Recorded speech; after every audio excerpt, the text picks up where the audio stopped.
हाँ, तो बच्चों ये अपनी सेकंड क्लास है। कौन सी? Correct form of the verb की दो टेंस अपने पढ़ लिए, present simple and present continuous. और अब हम लोग पढ़ेंगे प्रेजेंट परफेक्ट, तीसरा टेंस। चलो आ जाओ। तीसरा टेंस है बच्चों अपना कौन सा? Present perfect.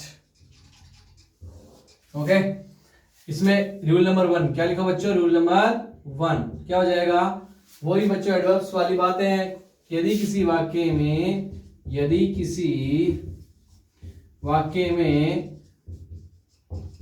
Already, recently,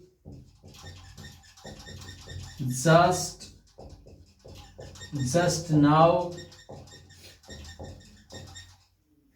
yet, so far, still, as long as, यदि किसी वाक्य में already, recently, just now, so far, yet, still, as long as, etcetera adverbs हों, एडवर्ब्स हों तो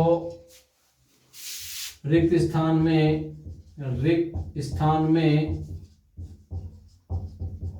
प्रेजेंट परफेक्ट टेंस का यूज होगा। ओके, अब देखो इसका एग्जांपल लेते हैं। यदि किसी वाक्य में already, recently, just now, yet, so far, still, as long as आदि एडवर्ब्स का यूज हो तो हम उस वाक्य के रिक्त स्थान में कौन से टेंस का यूज करेंगे बच्चों? प्रेजेंट परफेक्ट का। एग्जांपल लेते हैं इसका भी। जैसे मैंने कहा, आई हैव ऑलरेडी, एक मिनट बच्चों, तुम्हारे आंसर बता दिया आपको। सी blank already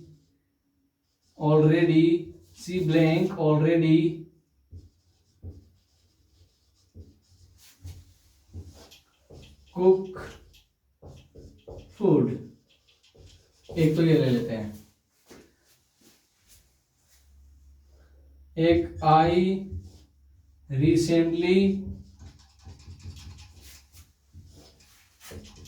prepare T for you. ठीक, एक ले लेते हैं, you not do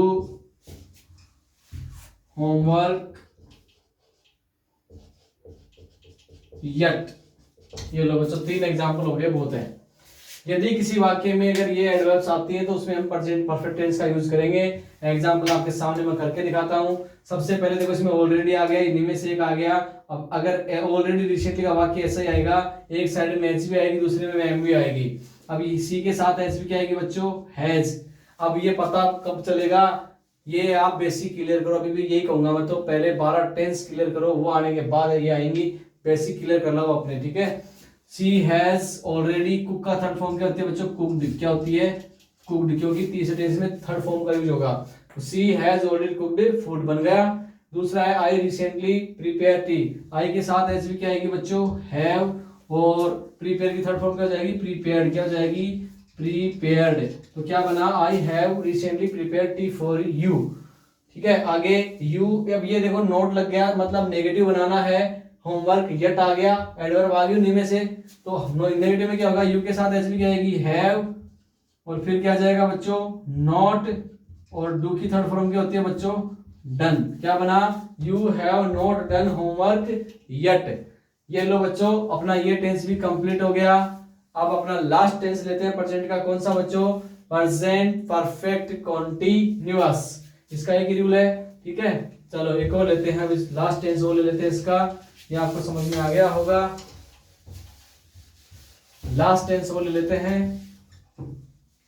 present perfect continuous. चौथा टेंस है अपना। कौन सा बच्चों? Present perfect continuous. ओके, इसका रूल लिख रहा हूं मैं, ध्यान देना इधर। रूल नंबर 1 इसका एक ही है, रूल नंबर 1 लगा तो देते हैं नंबर। यदि किसी वाक्य में सिंस या फॉर प्लस टाइम दिया हुआ हो तो रिक्त स्थान में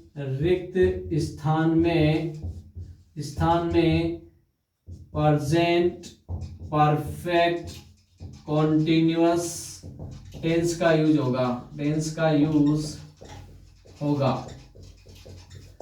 ये उन बच्चों को बिल्कुल जोर नहीं आ रहा है, बिल्कुल टकाटक समझ में आ रहा है जिनका बेसिक क्लियर है। चलो इसका एग्जांपल करते हैं। जैसे मैंने लिखा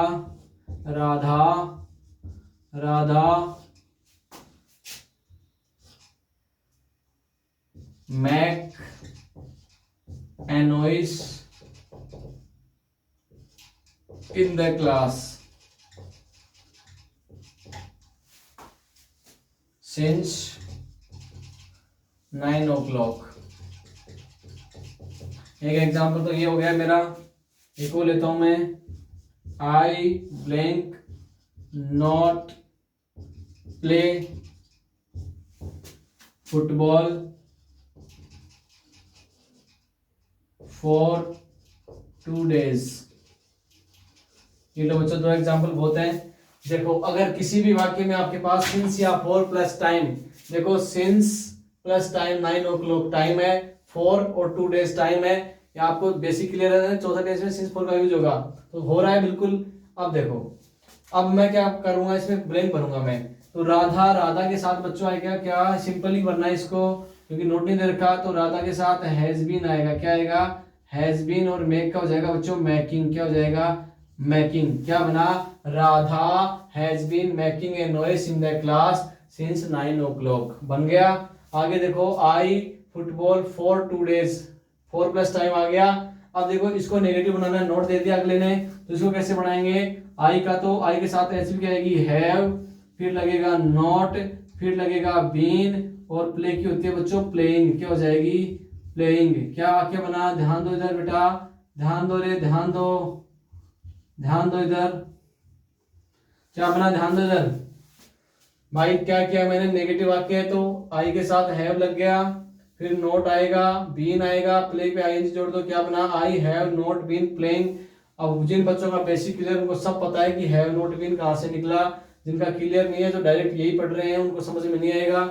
तो ये बच्चों इस प्रकार से हमारे कितने टेंस पूरे हो गए, 4। यानी हमने प्रेजेंट जो था उसको correct form of the verb के हिसाब से पूरा कर लिया है।